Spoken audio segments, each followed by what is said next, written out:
The cameras are put up across London for enforcement of what's to come.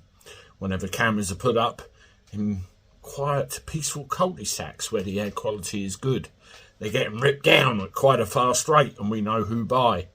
And this pattern of behaviour will continue, despite what the police say, despite what the media says.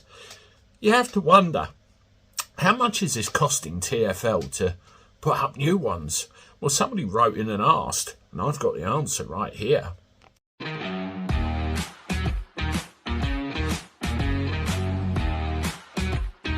Everybody, welcome back to the channel. Hope you're well. Let me know in the comments. Good to see you again. Thank you very much for the support for the channel. We're growing. It's brilliant. I really appreciate each and every one of you. Thank you ever so much. Well, another piece of information on London. We have a situation, don't we? The cameras, they're going up. The signs are going up. The Blade Runners are coming around and ripping them straight back down again. I was sent a tweet the other day that extra security measures were going to be installed on these cameras to make it more difficult to remove them. I'm sure those extra security measures will not be effective for very long. Usually when they toughen things up, they find a way around them. Fact of life. Sorry about that. Anyway, when they stick this stuff up, you've got to wonder, how much is this costing? How much is one of these units in the first place? And how much is the raw cost of the materials, the labour, the transport and everything else involved in replacing them when they're pulled down? Absolutely staggering amounts. And, you know, you think, is it worth it? Oh, we've got to save the environment. We've got to clean up the air in London. Have you seen the air quality tests that I have? Anyway, listen to this. Staggering amount it will cost TfL to put every camera and sign up as the ULEZ expands. TfL has revealed that it's set to spend as much as £75 million on the supply and installation of street infrastructure such as cameras and signs for the expansion of the ULEZ. £75 million. You think with all of his diversity drives and black on the square and everything else, has the City of London got any money at all? The capital's mayor announced that £12.50 daily fee for those driving non-compliant cars, broadly pre-2005, pre-2015 diesel, will be extended to all of London on August the 29th. We know that. The move is via the air, protect the air, protect the environment.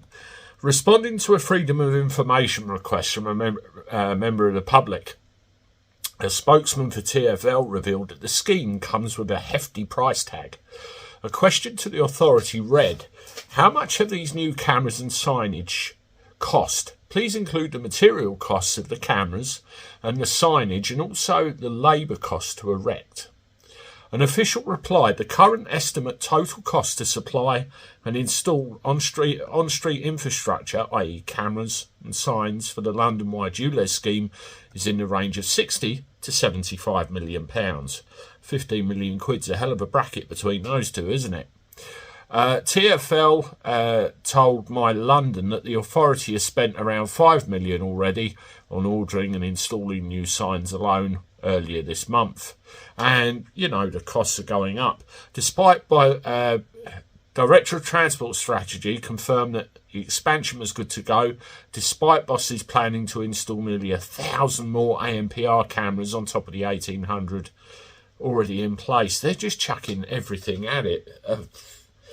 Crazy, isn't it? And yet when they put them up, they're getting taken down again. How long does this continue? Read the full details in the article I leave you below in the description. Mind-boggling amounts. And what they're actually saying is that they're not doing this to make money, which of course is crap. You know, by the time this all comes to pass, they're going to make millions off of £12.50s. They're saying that while people change their cars for compliant ones, the revenue will go down. So that really tells me that they don't want cars in London whatsoever. Now, the big problem with this is public transport infrastructure. You don't want cars in London. You need to replace it with something. There's other cities all over the country that are putting trams and all this sort of thing in place. Not in London.